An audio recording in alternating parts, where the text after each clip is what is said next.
கழகத்தினுடைய முன்னோடி கழக உயர்நிலை செயல்திட்டக்குழு உறுப்பினர், கழகத்தினுடைய முன்னாள் பொருளாளர், நம்முடைய ஆருயிர் அண்ணன் ஆற்காட்டாறு இல்லத்தில் நடைபெறக்கூடிய இந்த மனவிழா நிகழ்ச்சிக்கு வருகை தந்து வாழ்த்துறை வழங்கியிருக்கக்கூடிய கழக பொருளாளர் அருமை சகோதரர் டி.ஆர். பாலு அவர்களே, முதன்மை செயலாளர் கே. நேரு அவர்களே, துணை பொதுச் செயலாளர்கள் அருமை தங்கை கனிமொழி கருணாநிதி அவர்களே, ஆர். ராசா அவர்களே, துவக்கத்தில் அனைவரையும் வரவேற்று மகிழ்ந்திருக்கக்கூடிய சட்டமன்ற எதிர்க்கட்சித் தலைவர் தம்பி உதயநிதி ஸ்டாலின் அவர்களே, முன்னாள் முதல்வரும் சட்டப்பேரவை உறுப்பினருமான அன்புக்குரிய ஓபிஎஸ் அவர்களே, தேமுதிகவினுடைய பொருளாளர் மாநிலங்களவை உறுப்பினர் சுதீஷ் அவர்களே, வருகை தந்திருக்கக்கூடிய முன்னாள் அமைச்சர்களே, நாடாளுமன்ற சட்டமன்ற முன்னாள் உறுப்பினர்களே,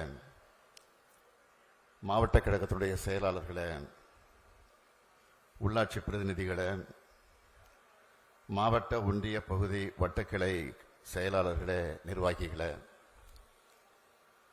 நன்றி உரை ஆற்றியிருக்கக்கூடிய நம்முடைய அன்புக்குரிய நாடாளுமன்ற உறுப்பினர் அருமை சகோதரர் கலாநிதி வீராசாமி அவர்களே, மணக்கோலம் போல் இருக்கக்கூடிய மணமக்களே, மணமக்களுடைய குடும்பத்தார்களே, உற்றார் உறவினர்களே, தலைவர் கலைஞர் அவர்களுடைய உயிரினும் உயிரான அன்பு உடன்பிறப்புகளே, உங்கள் அனைவருக்கும் என்னுடைய அன்பான வணக்கத்தை நான் தெரிவித்துக் கொள்ள விரும்புகிறேன். ஆற்றலுக்கும் கொள்கை பிடிப்புக்கும் இலக்கணமாக விளங்கிக் கொண்டிருக்கக்கூடிய நம்முடைய மதிப்பிற்குரிய ஆருயிர் அண்ணன் ஆற்காட்டார் அவர்களுடைய இல்லத்தில்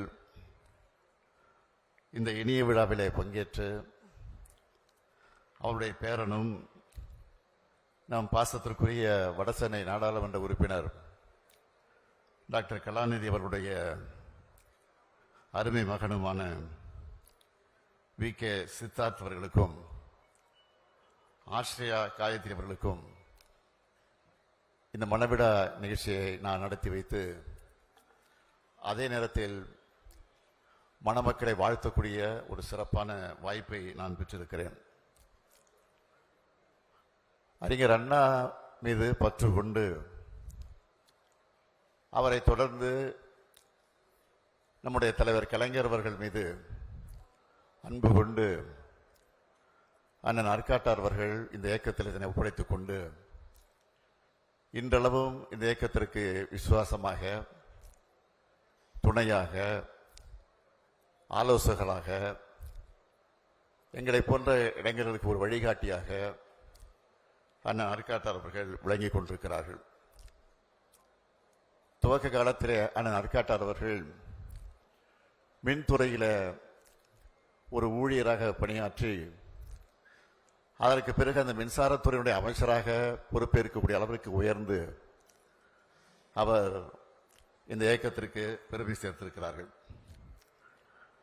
புலிக்கு பிறந்தது பூனையாகுமா என்ற அந்த பழமொழிக்கு ஏற்ப அண்ணன் ஆற்காட்டாருடைய அருமை மகன் நம்முடைய டாக்டர் கலாநிதி அவர்கள் இன்றைக்கு அவர் கழகத்துடைய வளர்ச்சிக்கு தலைமை கழகம் என்ன பணியிட்டாலும், கழகம் எந்த உத்தரவு வழங்கினாலும் அதை சிறமேற்கொண்டு பணியாற்றக்கூடிய ஒரு ஆற்றல் மிக்க ஒரு செயல் வீரனாக நம்முடைய கலாநிதி வீராசாமி அவர்கள் விளங்கிக் கொண்டிருக்கிறார்கள். தொலைக்காட்சியிலே விவாதத்திலே பங்கேற்பதாக இருந்தாலும் சரி, நம்முடைய கனிமொழி சொன்னது போல, டி.ஆர். பாலு சொன்னது போல, நாடாளுமன்றத்தில் ஏற்படக்கூடிய அந்த கூட்டத்தில் விவாதங்களை பங்கேற்கக்கூடிய அந்த சூழ்நிலையாக இருந்தாலும் மிக சிறப்பாக அந்த பணியை நிறைவேற்றுகிற ஒரு மக்கள் சேவகனாக அவர் விளங்கிக் கொண்டிருக்கிறார்.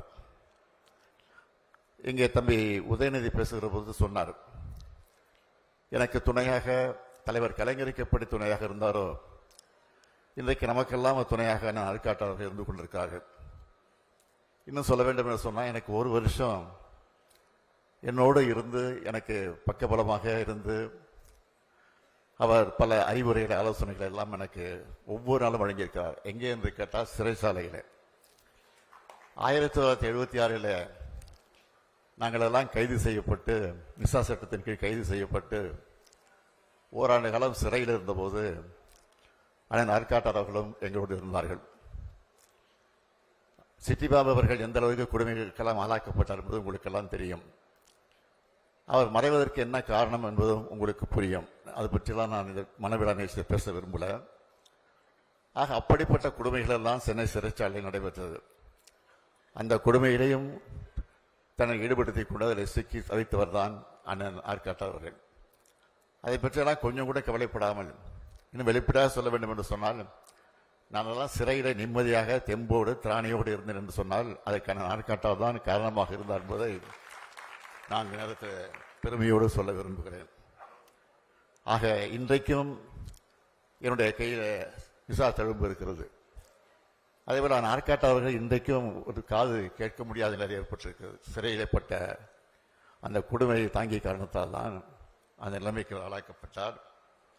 எனவேதான் தலைவர் கலைஞர் அவர்கள் அண்ணன் ஆற்காட்டாளர்கள் அடிக்கடி சொல்லுகிறது, வைரம் வாய்ந்த ஒரு தொண்டன் அண்ணன் ஆற்காட்டார் என்று பல நேரங்களில் சொல்லியிருக்கிறார். தலைவரிடத்தில் மட்டுமல்ல, பொதுச் செயலாளராக இருந்து வரைந்த நம்முடைய பேராசிரியர்களிடத்திலும் நன்மதிப்பு பெற்றவராக விளங்கியவர் நம்முடைய அருமையான ஆற்காட்டார் அவர்கள். அவர் பொருளாதார பதவியை எப்படி வைத்தாரோ அந்த பொறுப்பை நான் ஏற்றுக்கொண்டு பொருளாளராக இருந்தேன். அந்த பொருளாதார பதவியிலிருந்து இன்றைக்கு உங்களால் ஏற்றுக்கொண்டிருக்கக்கூடிய ஒரு தலைமை தொண்டனாக இயக்கத்துடைய தலைமை தொண்டன் சொன்னால் திராவிட முன்னேற்ற கழக தலைவராக இன்றைக்கு நான் பொறுப்பை ஏற்றிருக்கிறேன் என்று சொன்னால் அதெல்லாம் அவரை வழிகாட்டித்தான் என்பதை நேரத்தில் நான் பெருமையோடு சொல்ல விரும்புகிறேன். ஒரு மாநில கட்சி எப்படி இருக்க வேண்டும் என்பதற்கு எடுத்துக்காட்டாக நம்முடைய திராவிட முன்னேற்ற கழகம் வழங்கிக் கொண்டிருக்கிறது. ஒரு தேர்தல் தோல்விக்கே இன்றைக்கு பல கட்சிகள் காணாமல் போயிருக்கிறது. ஆனால் 75 ஆண்டு காலம் கொண்ட கொள்கைக்காக லட்சியத்துக்காக பாடுபட்டு கொண்டிருக்கக்கூடிய கட்சி ஆட்சியில் இருந்தாலும் இல்லாவிட்டாலும் மக்களுக்காக பாடுபடக்கூடிய கட்சி திராவிட முன்னேற்ற கழகம். அந்த திராவிட முன்னேற்ற கழகத்தில் தான் இன்றைக்கு இணைத்துக் கொண்டு இன்றைக்கு எத்தனையோ பேர் என்று கண்டு கொண்டிருக்கிறார்கள். நம்முடைய ஆட்சியை பற்றி இன்றைக்கு இருக்கிற ஆட்சியை பற்றி சொல்ல வேண்டும் என்று சொன்னால் ஒன்றை மட்டும் நான் சொல்ல விரும்புகிறேன். சோசியல் மீடியா இன்றைக்கு எந்த அளவுக்கு பரவி கொண்டிருக்கிறது உங்களுக்கெல்லாம் தெரியும். அந்த சோசியல் மீடியா ஒரு வகையில் தான் நாளடைவில் அதையெல்லாம் மறைந்து போகத்தான் போகிறது. இன்றைக்கு சோசியல் மீடியாக்களை பார்க்கிற போது ஒரு காலத்தில் நாம் பார்க்கிறதை பார்த்தோம். கோட்டு போட்டுட்டு வந்தார், டிஃபன் எடுத்து கையில் எடுத்து வந்தார், வாட்ச் கட்டிட்டு வந்தார், செஸ் விளையாடினாரு. இன்னைக்கு கோட்டு போடல, பட்டு சட்டை வேசி விட்டு வந்தார். இதெல்லாம் இன்றைக்கு செய்திகளாக வந்து கொண்டிருக்கிறது. அவைகளெல்லாம் மறைந்து நாட்டில் நடைபெறக்கூடிய அக்கிரமங்களெல்லாம் இன்றைக்கு செய்திகளாக வந்து கொண்டிருக்கிறது. நான் வேண்டுகோள் வைப்பதெல்லாம் இன்றைக்கு தமிழ்நாட்டில் முதலமைச்சராக இருக்கக்கூடிய அவரை பார்த்து நான் கேட்பதெல்லாம், தயவு செய்து இன்றைக்கு உங்களை பற்றி உங்கள் ஆட்சியை பற்றி வரக்கூடிய செய்திகளை படியுங்கள். படித்து அதற்கு உண்மையை கண்டுபிடியுங்கள், அதற்குரிய நடவடிக்கை எடுங்கள் என்பதுதான் என்னுடைய அன்பான வேண்டுகோள் என்பதை மாத்திரம் எடுத்து சொல்லி, நம்முடைய கலாநிதி வீராசாமி அவர்கள் தம்பி உதயநிதி சொன்னது போல அமைதியானவர், அடக்கமானவர், எந்த பணியை கொடுத்தாலும் தட்டாமல் செய்யக்கூடிய ஆற்றலை கொண்டவர். அவர் படாபடத்தோடு இல்லாமல் அமைதியாக எந்த காரியம் செய்யக்கூடிய இருக்கக்கூடியவர். அவருக்கு நான் தினத்தினுடைய வாழ்த்துக்களை பாராட்டுக்களை தெரிவித்து, இன்றைக்கு மணக்கோலம் கொண்டிருக்கக்கூடிய மணமக்கள் எல்லா வகையிலும் சிறப்புகளை பெற்று புரட்சி கவிஞர் பாவேந்தர் பாரதிதாசன் எடுத்து சொல்லியிருக்கக்கூடிய வீட்டிற்கு விளக்காக நாட்டிற்கு தொண்டராக இருந்து வாழுங்கள் வாழுங்கள் வாழுங்கள் என வாழ்த்தி விடைபெறுகிறேன். நன்றி, வணக்கம்.